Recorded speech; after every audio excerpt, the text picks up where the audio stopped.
Let's stay with the proceedings in Parliament and speak to the Member of Parliament for Garu and a member of the Health Committee of the House, Dr. Thomas Anaba. Thank you for coming to our studios here at ChannelOne TV. Thank you very much. Good evening to you and good evening to your cherished viewers and listeners. All right. I looked at the program for the Health Ministry. You're on the Health Committee. There are a number of CAPEX projects that they want to undertake. Agenda 111, right. like General Hospital, right. some equipment they want to purchase. Right. So they allocated about 2 billion cedis for CAPEX. Right. And then I also looked at what has been allocated for goods and services. That's about 4 billion cedis. Right. Why are we allocating more to goods and services than to CAPEX? No, sure. You know, in the health sector, we spend more on buying consumables, equipment, and then the rest, other than putting up infrastructure. Okay.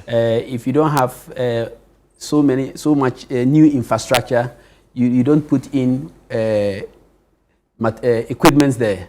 So therefore, it is right we invest more money in buying small equipments to retool the hospitals, other than putting too much in hospitals that may not complete within the year. So it is a planned thing. We make sure the services are being provided judiciously, and we also make sure that the facilities that are under construction are completed. So there's no argument about this. Everything was calculated to ensure that we have value for money, and that the little we have, we maximize its use. That is why it is so, and nothing else. So you are confident that the ministry will meet its key targets for the year? As for the ministry meeting its key target, completing 10 Agenda 111, that one, it can be done because some of them have have reached about 50-something% and above. To renovate 7 hospitals, to make them more user-friendly for mother and child, it can be done. That one, there's no problem. Making every assemblable 2-chip compounds, it is not any work that they cannot do, so it can be done. So these important infrastructure needs we want to deliver in 2026. It's possible. Okay. Because it is not something that, it's not like Agenda 111. You want to build 111 health facilities in 18 months. That was what they promised. And even after 4 months, they haven't been able. We are cutting our coat according to our size. Okay.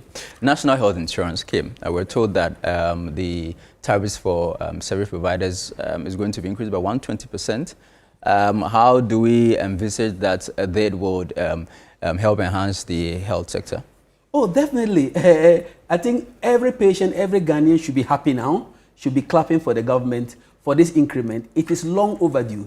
Even when I was at Rich Hospital as a medical director, I commissioned a team to review the tariffs and let's demonstrate to government that we needed realistic tariffs. And those tariffs have not been changed. Now that we understand the price have gone up, consumables their price have gone up. Everything has increased in price.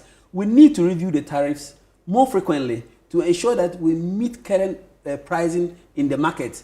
Or else, if the hospitals you pay them low tariffs, they'll be forced to get patients to do co-payment, or they'll be providing substandard service, or they will run short of money and have to fall back on government again. So now that government is paying every service provider within time and has really understood the cry of service providers that, look, the tariffs you are giving us for appendicitis is below. The tariffs you are giving us for malaria is below. The tariffs you are giving us for a heart failure is below. And the government has sat down with them, done some accurate studies, and realized that the prices are really low. Okay. So let's work it out for new prices. They've sat down and they've done that, and they've come out with new tariffs. It is only prudent for government to implement it.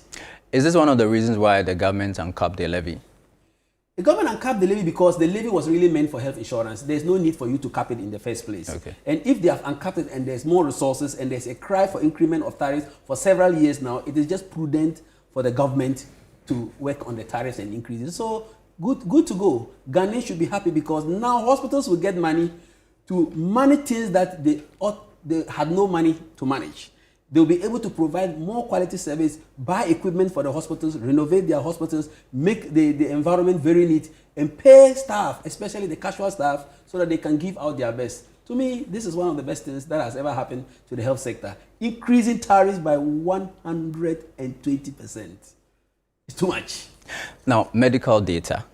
Today, your colleague, the Deputy Minority Whip, raised the issue that he went to Kolebu and there were issues with his own data at the hospital. This issue with light wave and now LIMS. Yeah. What's the current state of our medical data? You know, we signed on to a company to provide us a electronic medical recording system as far back as 2018. And he was supposed to make sure he hooks all the hospitals onto the platform before end of 2024. But this company has failed in doing that. Besides failing to do that, his hardwares and the data we had with him were not in Ghana. And when we tried to reach him to fulfill his part of the promise by completing it, he was very adamant. And besides that, we end users, myself, I was an end user, we had serious challenges with the software because you cannot plug in. Meaning that if you develop a new software, you can't link it to it. Okay. If you want to upgrade it to analyze the data to give you some results, you can't do it. And anytime there's a challenge, they have to go outside to India to get the software engineers work on it for us to get access to it. So not having access to it, not complying with the contract that we gave to you to comply before 31st of December 2024, and you fail to comply, and you are now being extended, and you are not also willing to sit with the minister and talk, willing to improve this, the software that we are using. It was only good for us to have our own software developed by ourselves in our own country, protected by our country, having our data in the country. Because our data outside can be sold to somebody else to analyze to know what Ghanaians are suffering from, which is illegal. Because the Data Protection Act does not permit national data to be out of our country in the first place. Okay. You can't allow a single man to be manipulating a software without recourse to the interest of the country. Because if he closes the software like he used to do, hospitals cannot run. And that is not good. So to me, it is good. We have to do away with it. Now, talk of the cancellation of contracts. There's also the matter of Zipline. Yeah. You have even called for government to abrogate that contract. Yeah. What are the reasons for asking government to cancel this contract? From the very word go in 2018, when they wanted to introduce Zipline, I was not in agreement. Okay. Because they told us that Zipline was coming to help provide services for hard-to-reach areas and send drugs for emergency cases. Mm-hmm. And I told them that it was not going to work because the hospitals and health facilities they were targeting are cheap compounds, health centers that do not manage emergencies. They scoop and run, the ambulance scoops and run to a hospital to manage. And they said that they were going to transfer blood to cheap compounds for transfusion. I said cheap compounds does not have the authority to transfuse blood. You need to go to a hospital for blood to be transfused. So I already kicked against it. And look, I think I'm vindicated because from the reports we have, Zipline has only provided 5% of all its services are considered emergency. 5%. Then 12% are considered hard to reach areas. It means that the reason why they brought Zipline, that they are going to reach hard to reach areas, is defeated. Because all their services they provided were virtually in the cities and the towns. Meaning that sinking $80,000, $88,000 every month in one center was too much money for that service they were providing. And we've heard what they were sending. Sometimes they even send condoms. And I have evidence, and I have people, nurses, doctors who have told me, they'll tell them that, call for us to bring you commodities. And when they say they need 10 vaccines for malaria or for tetanus, they'll send 5. When they send 5, they say, oh, we needed 10. They'll say, no, when you finish the 5, we are making sure you don't overuse it. Ask for the other 5. This is just to permit them to go 2 times to the scene, to make sure that they are delivering, they are really functioning. It was something shaded in secrecy. I think that the money that we were spending, 88,000 a month, that's almost $1 million Ghana cedis a month for every station.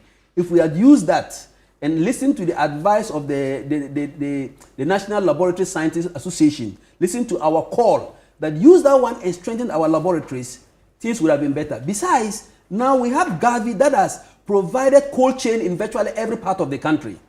So to say you want to keep the commodities with Zipline to send to the hospital when they need it It's no more necessary because we have cold chains everywhere now that you can store any type of drug, the vaccines, whatever, in those cold chain areas, which are close to the hospitals that they need them for those treatments. So there's no need for having zip. To me, if you ask me, I would say, look, let's cancel zip line and leave it at places that really have challenges like Afram Place, where we have so many islands not connected by road. That one I'll agree, because that place you really get hard to reach areas to be able to attend to, and use the rest of the money to devolve the other facilities that we have, devolve the blood banks. Even the blood bank they have, they take the blood from the National Blood Service. They don't prepare the blood. So the blood bank people, they go to the same community, take the blood, prepare it, and send it to Zipline. And when they need it, Zipline will send it to them. What type of business is this? All right. Thank you very much, sir. Right, a pleasure. Thank you for coming. Dr. Thomas Anaba, he is a member of parliament for Garu and a member of the Health Committee.